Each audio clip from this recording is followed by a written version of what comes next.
Socavitre, le spécialiste de la menuiserie en aluminium, des volets roulants, des vitres et des rideaux métalliques. Tinella. Aza makany akafitsony, tongava malaky amin'ny magasin Baolay. Pour votre formation après le bac, ISA, Institut supérieur d'Antananarivo. Socavitre, magasin Baolay, ISA, Institut supérieur d'Antananarivo, anolotra anao ny vaovao.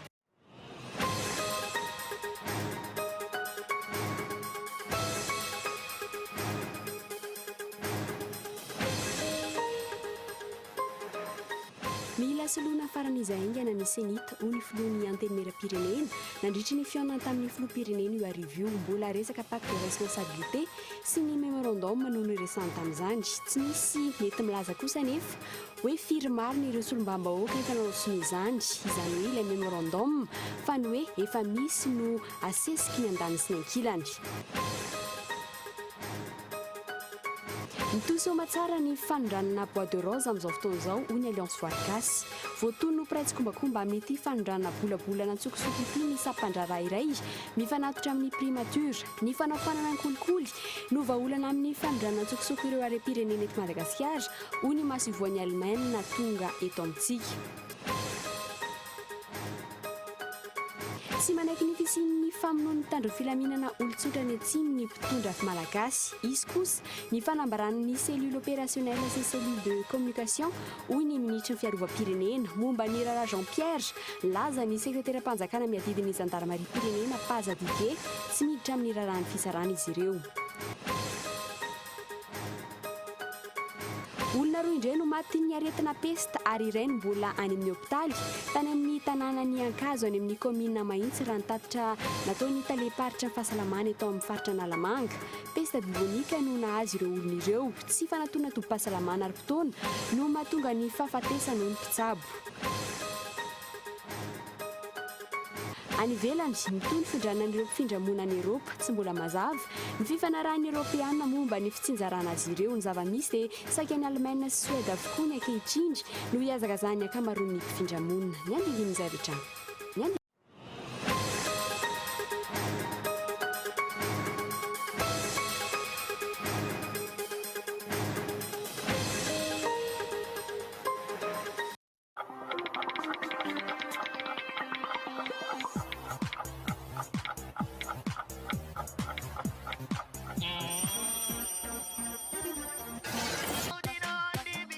Socavitre en Outapénac. Menuiserie en aluminium. Rideaux métalliques. Volets roulants. Vitres. Tôle.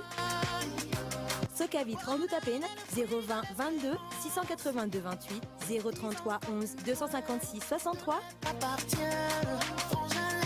Socavitre en Outapénac. Très sincèrement à votre service.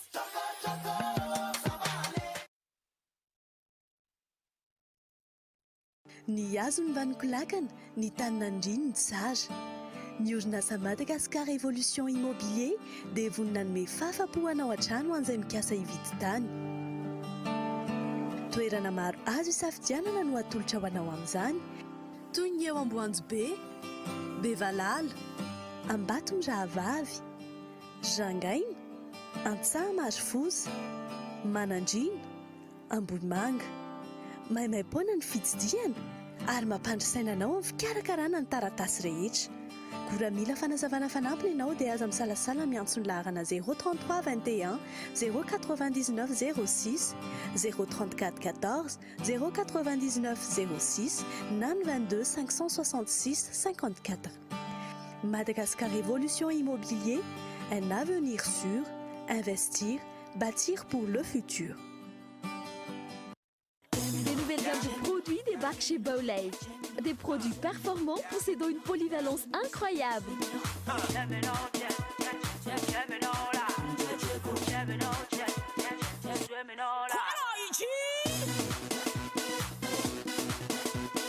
Des produits de première qualité, premier choix, marque originale, qui transforment votre univers avec modernité et savoir-faire.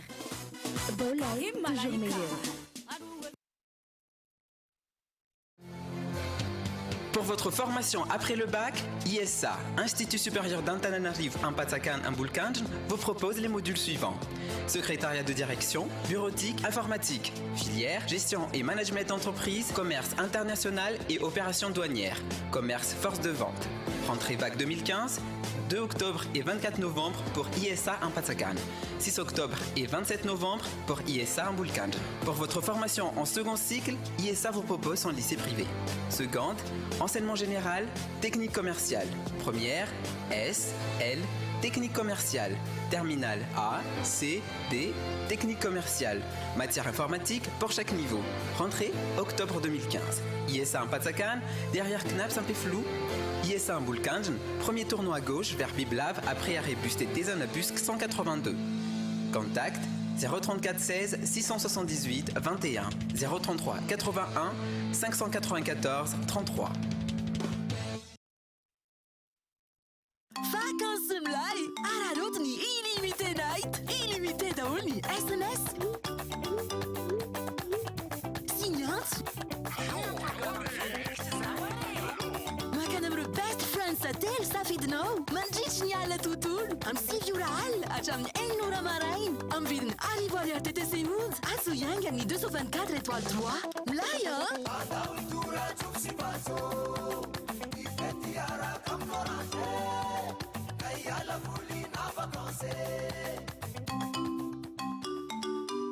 Minha mãe em vacances, minha caminho orange. Minha mãe em tudo, minha caminho orange.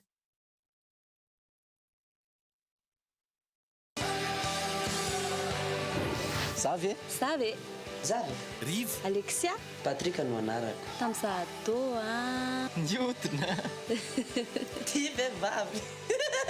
Tokapo. Amizao. Tsy afenina fa manankarentsika. Tsy misy mahaory aloha e. Dia mba ozy ny olona. Natafanavy. Tamin'izaho mbola bandy kely vao nisy netinety tonga dia manantona topo réseau. Tapa-kevitry fa hagnano dépistage. Nanao fanabeazanaizana tamin'izaho mbola tanora kely dia milamin-tsaina. Zavy. Zavy. Zavy. Tanora. Salama. Tanteraka ny nofinofy. Zavy. Assureko kokoa no aviko rehefa milamin-tsaina. Aleko manatona top réseau.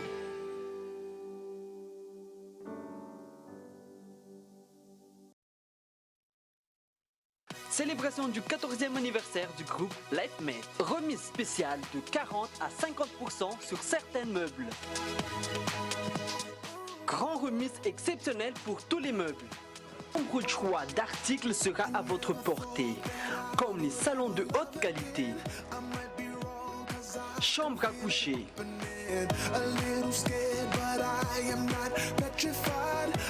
table à manger en marbre ou en bois massif, table bureau. LifeMate remercie à tous ses fidèles clients et ouvre à toutes et à tous ses portes. LifeMate à Nissan. Le groupe Aina de Manultawanao. Concert de promotion ni deuxième album ni groupe Aina. Azamek. Ni rumbe full septembre à 10 full suruariv. Awam ni CCS 40 min. Amte lura tulagans. Anus nazamzan. Ni tar kazant gas. Si bobo mavan. Vide dire na 5 000 reais. Fama diatuera na 15 000 reais. Fana Zavana Fanap 034 01 067 67. Partenaire Cool TV.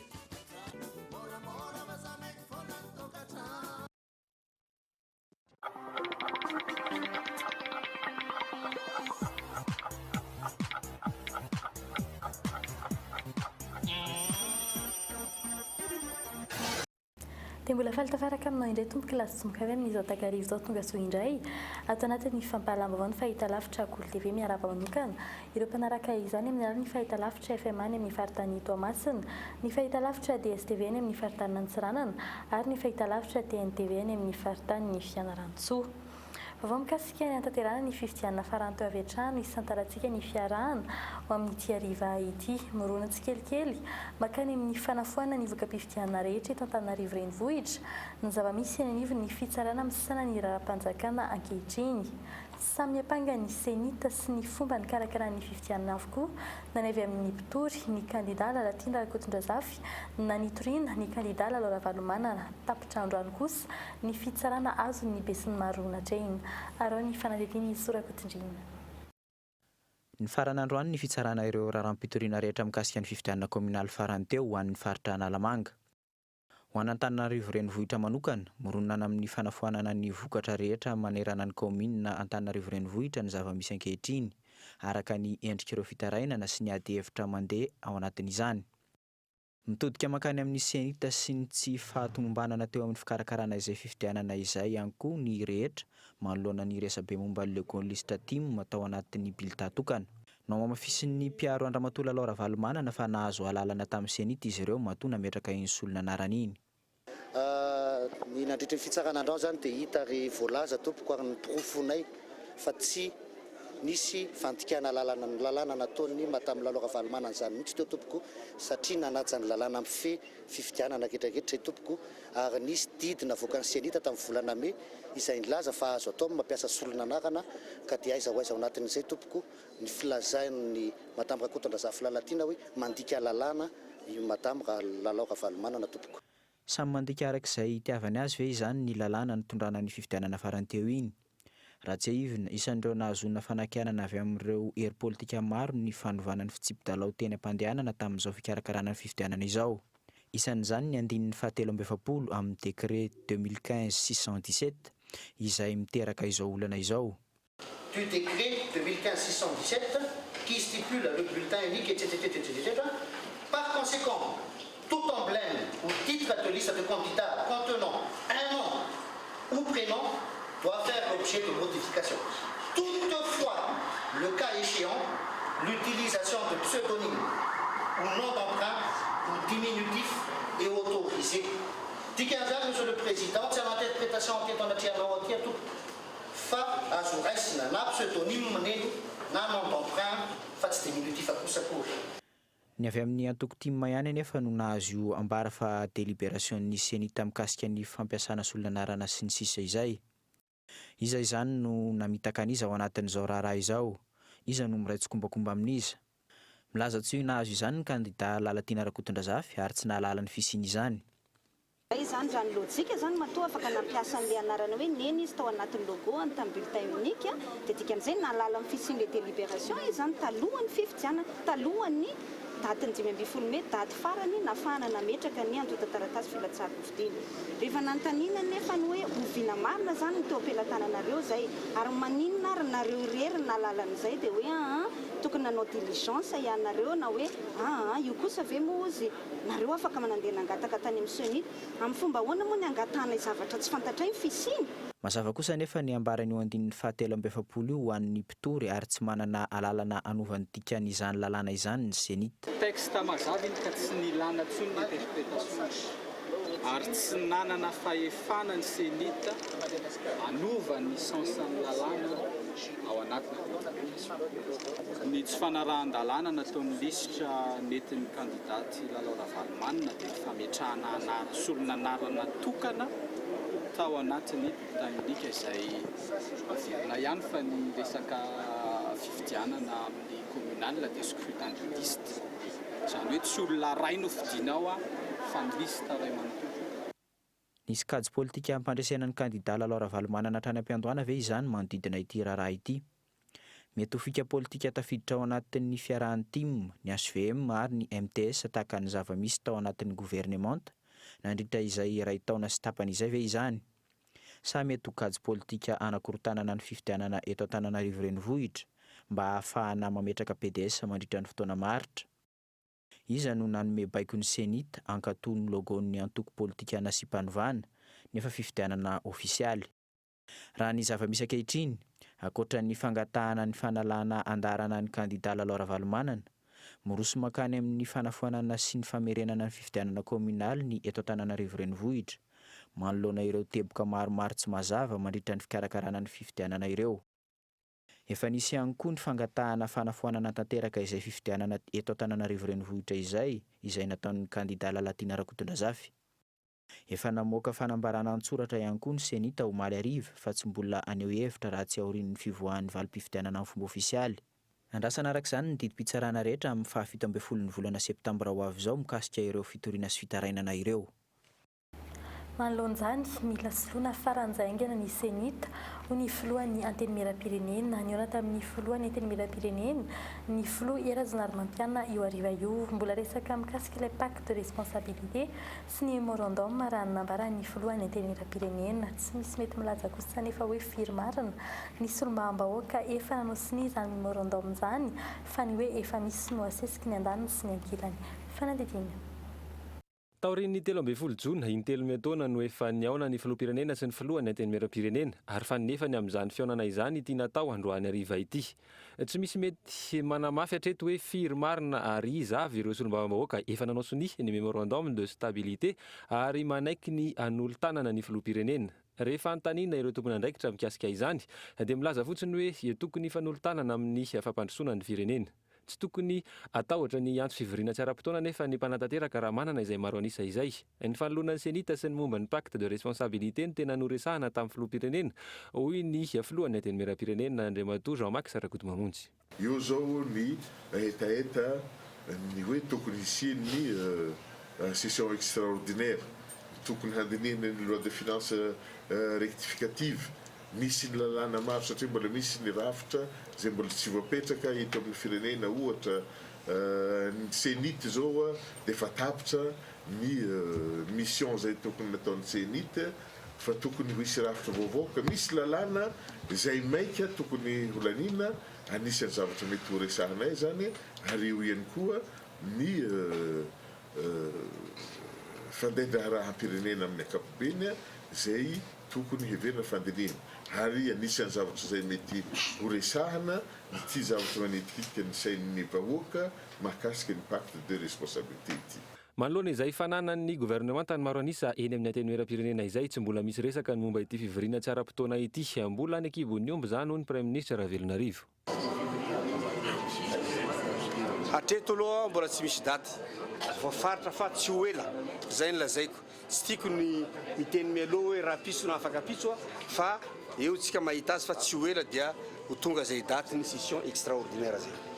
Raha volana eo sisa dia ho tonga ny fivoriana ara-potoana faharoa eny amin'ny anteny miram-pirenena. Ankehitriny anefa na ny lalàna momba ny teti-bola-panjakana na ny lalàna momba ny senita samy tsy mbola misy vonona. Ny pacte de responsabilité ihany koa tsy mbola misy tokotaniny samy mbola mifampiahy ihany andaniny sy ny ankilany.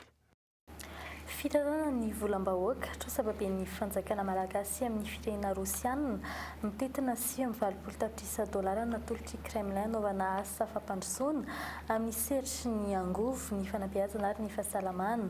Tsy mbola mazava kosa hoe ahoana ny fomba hitsinjarany io lelavoly io amin'ny sehatra telo samihafa fa mbola hodinihina amin'ny andalan'izany raha nambarany minisitra ny fitantanam-bola sy ny teti-bola. Nolavin'ny minisitra kosa ny filazana fa tsy mahalotrosa i Madagasikara. Fanatedina. Trosatrany amin'ny Repoblika faharoa io $7.20 tapitrisa io ankoatr'ireo trosa efa noalefahana sy ny foanana ho tsinjaray ny vola io. Izy io dia ho averin'i Madagasikara ihany fa ho averintsika ao amin'ny compte anankiray izay sokafana ao amin'ny banque centrale ary izay vola ho averintsika anatin'izay zany dia entina finansiana projet prioritaire izay ho atao eto Madagasikara izay tafiditra ny plan national de développement. Dia zay no antony ity fanarahana ity ary mandritry ny 10 taona no anaovantsika izay famerenana izay dia zao zany tsika sahady dia efa tokony mieritreritra hoe inona ny projet efa mbola teo ny secteur isin'izay. Ny volana Novambra izao no ho an'ny Rosia marana ity fifanarahana ity ny ministry ny vola sy ny teti-bola. Araka ny fanadihadiana natao valan'ny fangatahany Madagasikara fanampiana ara-bola nataon'ny fitondrana ankehitriny ity fihetsiky ny fitondrana rosianina ity. Ny volany notrosaintsika ihany no avady no fanomezana sy fandraisana anjarany amin'ny fampandrosoana ny Madagasikara. Tsy hisy aloha zany ny vola mivantana omen'ny firenena rosianina fa nitrosany eto Madagasikara amin'izao fotoana izao izany hoe vola tsy mivaingana intsony no omeny manontolo. Tsy manovana inona na inona amin'ny toe-karem-pirenena ankehitriny araka izany ity fihetsiky ny fitondrana rosianina ity vola tsy azo ampiasaina io nomeny io. Ny fanjakana malagasy rahateo sahirana mafy ara-bola porofon'izany ny fahatarany ny fandoavana ny trosa toy ny trosan'ny banky afrikanina ho amin'ny fampandrosoana izay nitondran'ny ministry ny heviny androany tsy hoe tsy mahaloa trosa Madagasikara fa tara fotsiny izany. Nisy fahatarana teo amin'ny RPI tokony narotsaka zany tany amin'ny projet reny. Eto no tiako mitondra fanazavana zany mahakasika an'izay. Ino moa le resana hoe RPI eto? Io nge le fonds de contrepartie zay tsy maintsy arotsarintsika zany rehefa mifinancer projet miaraka amin'ny bailleur de fonds tsika raha ataontsika hoe 100 ny total ny financement atao anatin'izay raha mikasika amin'ny bady manokana sy 100 no entin'ny zareo fa 100 no entsika zay 100 zay no tsy indraindray misy mifahatarana na inona aloha lazaina na dia ny fitondrana tetezamita tsy nahazo ariary tamin'ny fianakaviam-be resam-pirenena aza mbola navita namerina ny trosa tamin'ny nitondrany dideratsiraka sy ny trosa nampidirin'ny fitondrana valomanana tamin'ny vahoaka malagasy. Tsy nisy mpamatsy vola ny menimenina nandritra ny 5 taona ny tetezamita fa hoe nikatso ny famerenana ny trosa ary tsy niditrosa ny fanjakana. Ny filoham-pirenena ankehitriny ihany koa nefa no minisitry ny vola tamin'izany fotoana izany ary mampametra-panontaniana ankehitriny hoe iza na inona no tena olana fa mivoaka sepitra ny fitondrana nefa efa repoblika sy fanjakana eken'izao tontolo izao. Fataoriany itsikely izay nataon'ny Bata Omaly mila manao ezaka goavana ny fitondram-panjakana amin'ny fanatsarana ny fitondrana-bola mba hitohizan'ny fiara-miasa raha ny fanazavany paitoekarena iray etsakilany tonga eto amintsika ny solitena ny FMI anatanteraka ny fanarahana amin'ny Madagasikara eo amin'ny fanamorana ny findramam-bola ny facilité de crédit rapide mandina ny $700 ny famatsim-bola omen'ny FMI amin'izany hatreto andalana ny fivoarany toekarena eto amintsika. Fanadiny Michel Ranartsoni. Tsy nahavita niraka tokony ataony dia ny fametrahana ny fanjakana tsara tantana ny governemanta Ravelonarivo. Herintaona sy tapany aty aoriana tsy mipetraka ny fahatokisany mpamatsy vola. Tsy nahavita ny andraiky ny ministry ny vola, ny ministry ny toekarena, ny ministry ny raharaham-bahiny eo amin'ny fametrahana ny Madagasikara amin'ny toerana tokony hisy azy. Tsy mahagaga araka izany raha tsy manambola ny fanjakana malagasy. Tsy atokisan'ny mpiara-miombonantoka ny governemanta izay tantana ny vola omeny izy ireo. Maro ny ezaka tokony ataony governemanta malagasy manoloana izany. Tsy manoloany bady ihany fa manoloany ireo mpamatsy vola rehetra. Raha ny fanazavany paitoekarena iray isan'izany ny fanatsarana ny fitantanana ara-bola mba hiverena ny fahatokisan'ny ireo mpamatsy vola. Mila manao ezaka amin'ny fanatsarana ny fitantanana. Fanatsarana ny fitantanana anireny fiara-miasa sy fanampiana ireny. Ary zay mahatonga zato ty ampatsiatrony an'ilay hoe anisan'ny mampantra Madagasikara ny faratsy ny fitantanana eto. Ary anisan'izany ny fitantanana ny fanampiana avy any ivelany io. Be dia be ny fanampiana efa azotsika fa matoa izy manao fitenena ohatran'ireny dia misy tsy mety zany tsapany eo ary nefa ny miankina amin'izay notoy ny fiara-miasa. Iltsakila ny tonga eto Antananarivo androany ireo solitenan'ny FMI. Vaovao ratsy momba ny Madagasikara ho an'ireo anivon'ny tahirim-bola iraisam-pirenena ny fanehoan-kevitry ny Banky Afrikanina ho an'ny fampandrosoana farany iny. Raha tsy ahivona isan'ireo nampanantena vola be ny FMI saingy isan'ireo marisarisa ihany koa amin'ny fandrotsaham-bola. Efa tamin'ny volana septambra 2024 no efa nirotsaka ny ampahany betsaka amin'ny vola fanampiana omeny izy ireo. Hatreto anefa mbola mijerijery sy makatoky ihany izy ireo amin'ny alalan'ny fifampirarahana. La mission de FMI vient de commencer son travail et nous avançons dans une bonne ambiance de collaboration. Vao nanomboka ny iraky ny FMI mandroso ny asa ary mivelatra amin'ny sehatra rehetra izany. Miditra lalandalina kokoa ny asa amin'ny ity ahafahana mahafantatra ny zavatra rehetra ilain'ny toekarena malagasy antonina anontaniana ny rehetra mahakasika ny teknika. Eo ihany koa mba ahafahana manoro-hevitra ireo tompona andraikitra. Profond pour comprendre les tendances et les besoins de l'économie malgache. Manodidina ny $720 ny famatsim-bola omen'ny FMI amin'ny Madagasikara. Famatsim-bola izay andalam-pifanarahana manomboka androany hatramin'ny 12 septambra ho avy izao. Eo amin'ny tontolon'ny fampianarana sy ny sehatra ny asa kosa, olana eo amin'ny tsy ny traikefa no mahasarotra ny fitadiavana asa ny tanora ankehitriny. Tsy ampy ihany koa ny fiofanana ara-teknika azon'ny tanora malagasy ka ny vahiny manao ny asa tokony ho vitantsika. Mitombo isan'ny sekolim-panofana arak'asa sy ara-teknika eto amin'ny firenena saingy tsy ampy ny fampiarana ataon'ny mpiofana ny an-tsekoly araka ny fanazavana raha ny fanadininy Glira Piada. Mamoaka teknisianina ambony manodidina ny 10 isa-taona amin'ny ankapobeny ny sekolim-pampiofana teknisianina ambony iray eto Andrenivohitra. 2 taona rakely indrindra ny fiofanana ataon'ny mpianatra iray aorian'ny fahazonan'ny bakalorea ahafahana mivoaka ho teknisianina ambony amin'ny sehatra iray. Tsy ampy anefa ny fampiarana ny fiofanana mandritra io fotoana io na misy aza ny famoahana vokatra ataon'ny mpianatra. Vokany tsy mahavaly tanteraka ny filan'ny orinasa ny fahalalana entin'ny tanora mitady asa araka ny fanazavan'ny tompona andraikitra avy amin'ny sekoly ambony iray. Ny olana zany a ohatrany hoe tsy fampiny ny fampiarana na ilay hoe travaux pratique angamba. Iny nefa ny amin'ny formation azy tsy ho feno mihitsy ary tsy maintsy miditra ao amin'ny sehatry ny asa izy a vao afaka manatsara na hoe mahita zavatra mety hoe ino moa ilay atao hoe performance ka tsy maintsy mandalo amin'izay na mpianatrisa rehefa mivoaka fa ao anatin'ilay orinasa isany izy a zay vao mahita hoe ty zavatra efa hita tary ty zavatra vaovao fa amin'ny ankapobeny a efa fantany a tany amin'ny toerana niofanany daholo ny mikasika ny théorie zany any amin'ny toerana isany. Ankilan'izay tsy ampy ihany koa ny teknisiana matianina eto amintsika na misy aza amin'ny fiofanana. Tsy misy fiomanana ny tanora teknisiana eto amintsika toy izay mitranga tamin'ny fampidirana mpiasa tamin'ny tetikasam-bato vy. Tokony homanana ny fiatrehana ny fitrandrana atao amin'ny Bemolanga ankehitriny hisorohana ny fampidirana mpiasa vahiny handray ny asan'ny tanora malagasy. Olana ray efa tsy afenina ny nahazo antsika tamin'ny fahatongavany Ambatovy. Intsika efa ela ho avy ny Ambatovy samy tsisy taitra tetitsika. Tonga amin'izay ny Ambatovy zareo mitady teknisianina tsy nisy teto Madagasikara. Nefa zavatra azo lazaina hoe haitsika le zavatra atao raha ohatra ka nanome fiofanana ny malagasy isika. Ka izay zany nefa jerena sady mila jerena dia an'izao hoe ohatra ray nataoko fotsiny dia Bemolanga teo satria efa tsy ho elitsika dia mitrandraka ny Bemolanga dia hoe mila miomana tsika zany hoe teknisiana inona sy inona avy no tsy maintsy ilaina amin'ny fitrandrana ny Bemolanga zany. Ratsahivy ny manodidina ny 4 tapitrisa mponina tokony asa eto amin'ny firenena ny tsy manana asa araka ny tarehimarika farana navoaka ny BIT na ny birao iraisam-pirenena momba ny asa. Ny apatelon'ny tanora tonga mitady asa mandritry ny hetsika iray toy ny salon de l'emploi ihany ny tafiditra amin'ny asa noho ny tsy fananana traikefa sy ny tsy fifampin'ny fiofanana.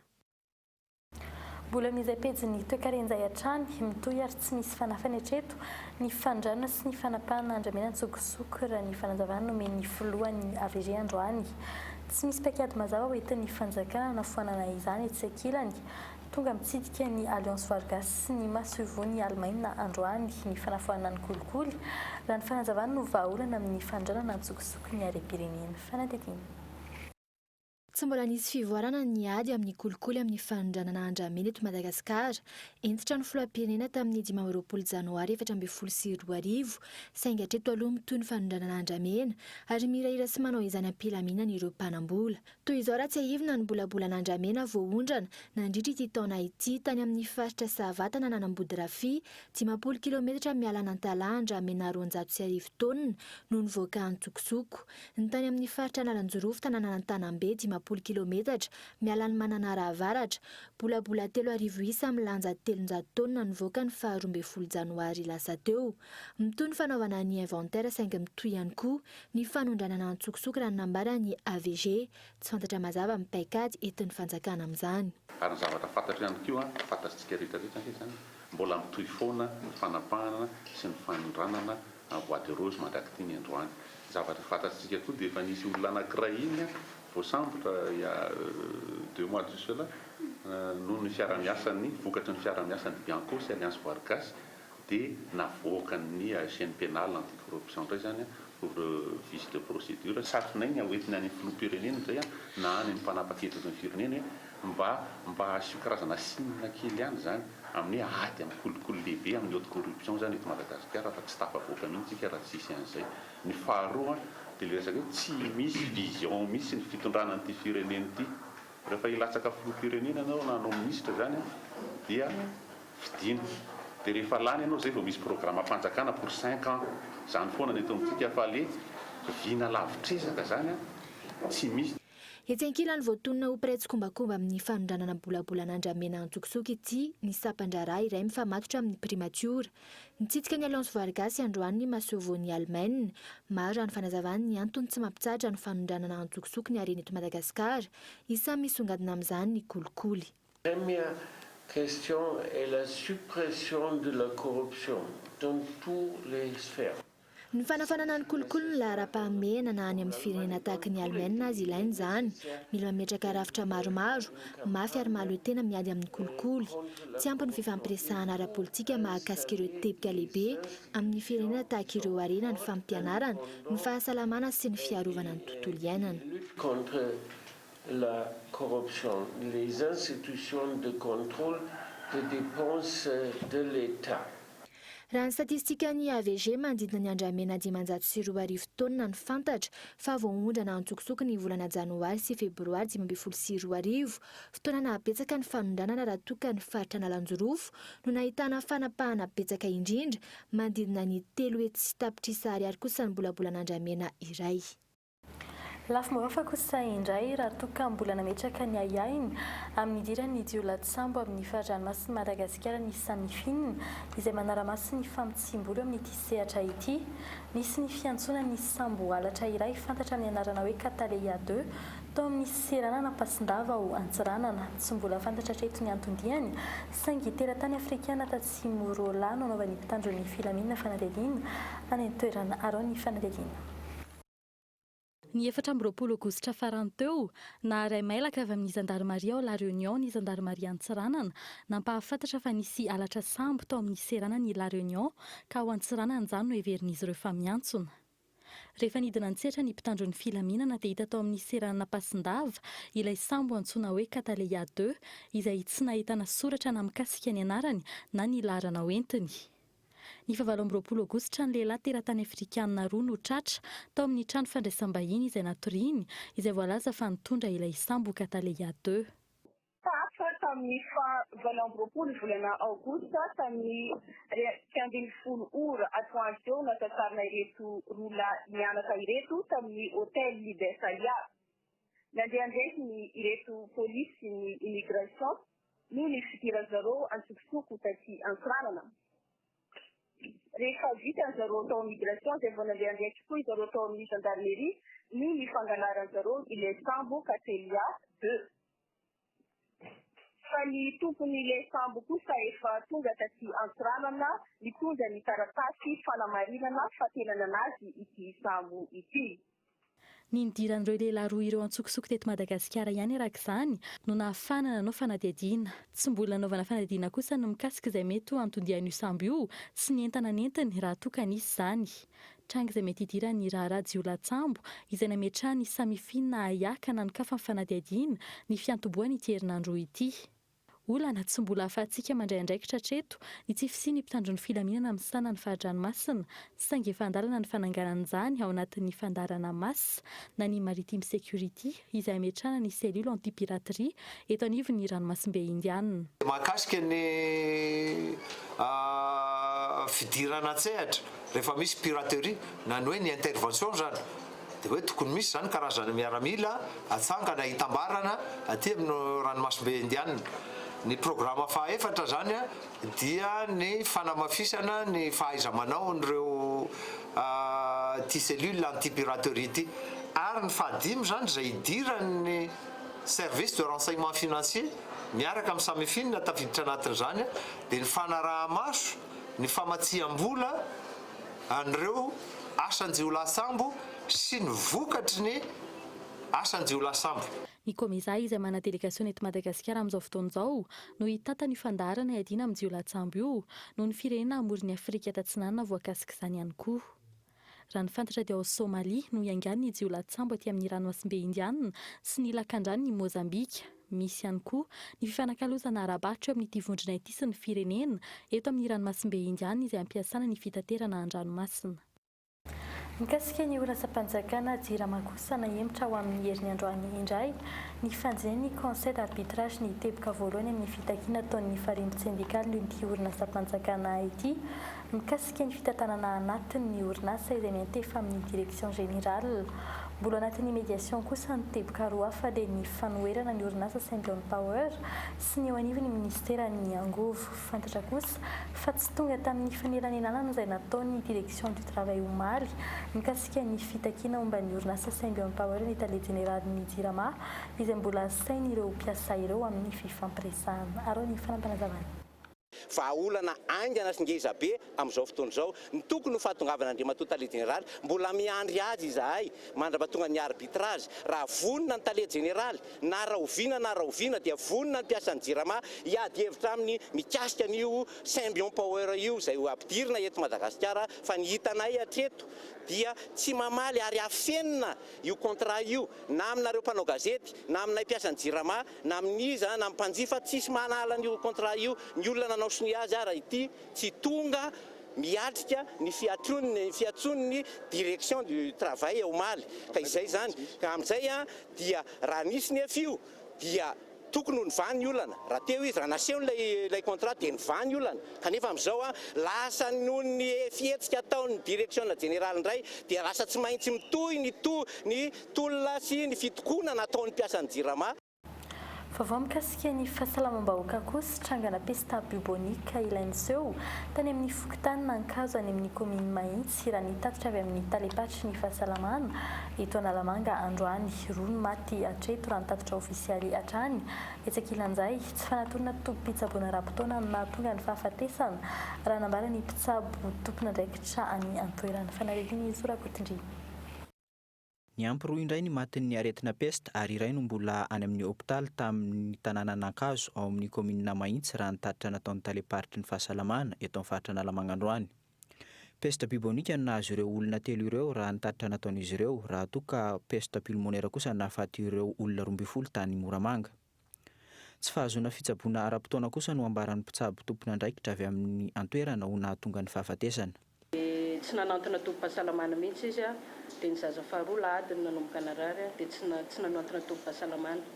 Rehefa maty moa izy ireo ny latsinainy izay vao nampiahiahy manodidina ary hita ny mpanentana ara-pahasalamana dia nampandre ny mpanentana ara-pahasalamana tary amin'ny tompom-pahasalamana hoe misy tranga hafahafa amin'ny tokantrano iray fa sady maty zaza roa no marary ny reniny. Teo izany nanomboka ny fahafantarana nify sy ny trangany retina pesta. Raha tsy ahivina tamin'ny alahady farany teo no nisy izany tranga izany, ny alatsinainy kosa no nisy ireo roa maty.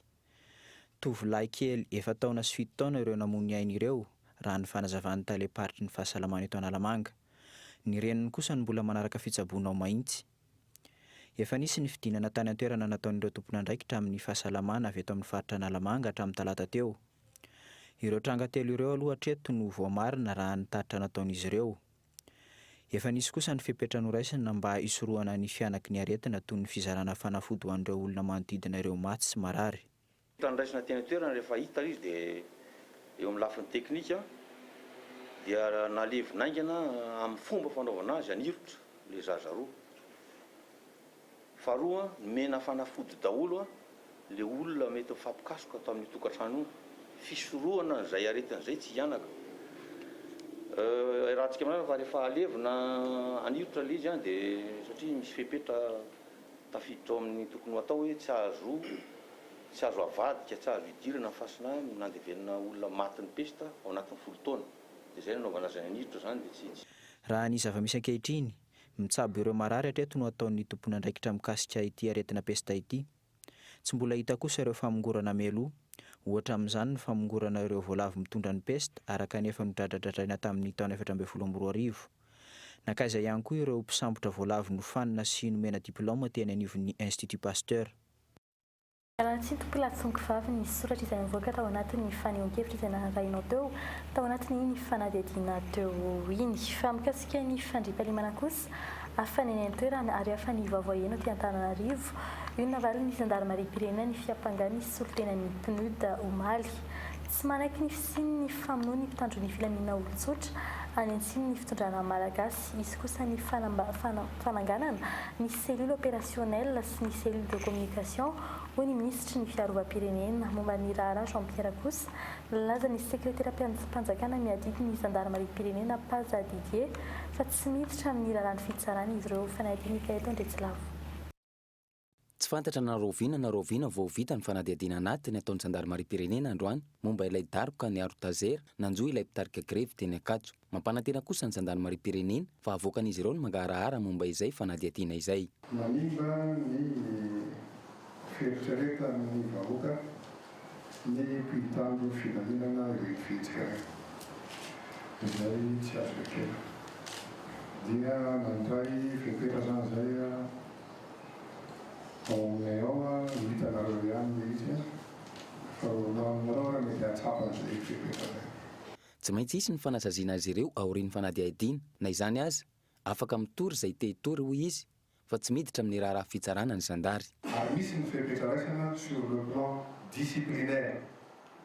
Maintenant raha ohatra ka hoe te hitory izy olona any zay affaire judiciaire afaka manao zany sur le plan disciplinaire interne efa misy zay fepetra noraisana zay amin'ireny zay lazaiko averiko any fa manimba ny perception ny vahoaka malagasy any fiasan'ny zandarmerie. Andrasan'ny olo-pirenena maro ankehitriny ny hoe tena handray andraikitra manoloana ireny ve ny zandarmarie-pirenena sa resabe entana aminona fotsiny tahaka izao. 12 andro katroka izao ny daroka nanjoany Zampieri, iray volana katroka androany kosa ny opération fahalemana. Na tsy milaza mivantana azy ireo tompon'andraikitry ny tafika ireo. Tsy manaiky izy ireo fa nisy ny fioaram-pefy sy ny famonoana sivily tsotra nataony miaramila tao anatiny ity opération fahalemana ity.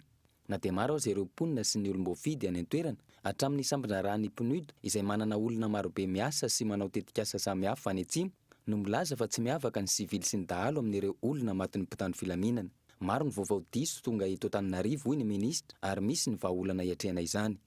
Manomboka izao zany dia irahana ny cellule opérationnelle le hoe les commandes zany centre d'opération sy ny cellule communication. Dia tsy misy communication samihafa zany satria le opération zany dia opération ampanjakana fa tsy hoe opération tafika na opération gendarmerie. Dia izay zany fipetraka be dia misy conduite à tenir vaovao zany apetraka amin'ireo miaramila reo dia misy logistique vaovao tsy maintsy apetraka. Miaramila 200 no miatrika izany any atsimo araka ny tarehimarika avy amin'ny fitondram-panjakana. 9 ireo miaramila namoiny ainy, 10 ireo naratra, misy 20 ireo dahalo tratra tsy fantatra mazava kosa nisan'ny dahalo na voalaza fa dahalo maty. 27,702 ireo omby lasan'ny dahalo, ny 27,702 tamin'ireo no tratra. Manoloana ny resaka mandeha amin'izao fotoana izao momba ny tokony hanafoanana ny zandary, nilaza ireo tompon'andraikitra fa tsy tokony ataony mampiady ny samy tafika malagasy. Maresaka iraisam-pirenena mitony ny fiondrana ny mpifindramona ny Eropa amin'izao fotoana izao. Tsy mbola mazava ny fifanarahany Eropeana momba ny fitsinjarana azy ireo. Ny zava-misy saika any Alemaina sy Suède avokoa ny ankehitriny no diazaka zany ankamaroany ny mpifindramona saika misedra olana avokoa ny firenena izay alovan'izy ireo noho izany. Ho an'ny Danemark na zany na ny zotra an-dalamby mampitohy any Alemaina nandritra ny fotoana voafetra ary efa manomboka amin'irerina tsikelikely zany amin'izao fotoana izao. Iverina toerana kosa sika ato anatin'ireto vaovanisongadina ireto mila soroana faran'izay aingana ny senita hoy ny filohan'ny antenimieram-pirenena androany nandritra ny fihaonany tamin'ny filoha-pirenena io ariva io. Fa voatonona ho prêtre kombakomba amin'ny fanondranana bolabola antsokosoko ny sambatra raray mifamatotra amin'ny primature raha ny vaovao avy anivo ny AVG tamin'ity androany ity. Tsy manaiky ny fisiny ny famonoana ny mpitandro ny filaminana olon-tsotra kosa any atsimo ny fitondrana malagasy ary farany vaovao ny fahasalamana araka ny fananambaranao teo olona roa indray no maty ny aretina pesta ary iray no mbola ny amin'ny hopitaly tany amin'ny tanàna Nankazo any amin'ny commune Mahitsy. Dia izay koa no hoentina manakatona ny fampalambaovao tamin'ity anio ity. Antena trano ny fisaorana ho an'ny mpanaraka ny fampalambaovao ny fahitalavitra Pôly TV amin'ny alalan'ny fahitalavitra fiamany amin'ny faritany Toamasina, ny DSTV any Antsiranana ary ny TNTV any Fianarantsoa. Veloma tompoko.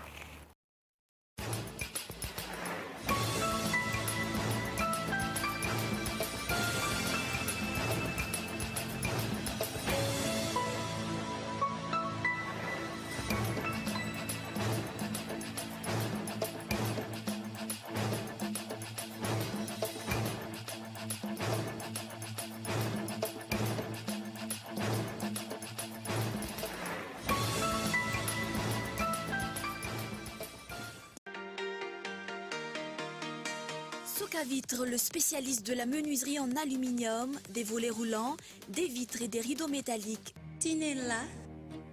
Aza makany akafitsony, tongava malaky amin'ny magasin Baolay. Pour votre formation après le bac, ISA, Institut supérieur d'Antananarivo, Ny fampalalam-bavao niarahanao tamin'ny Soka Vitre, magasin Baolay, ISA, Institut supérieur d'Antananarivo,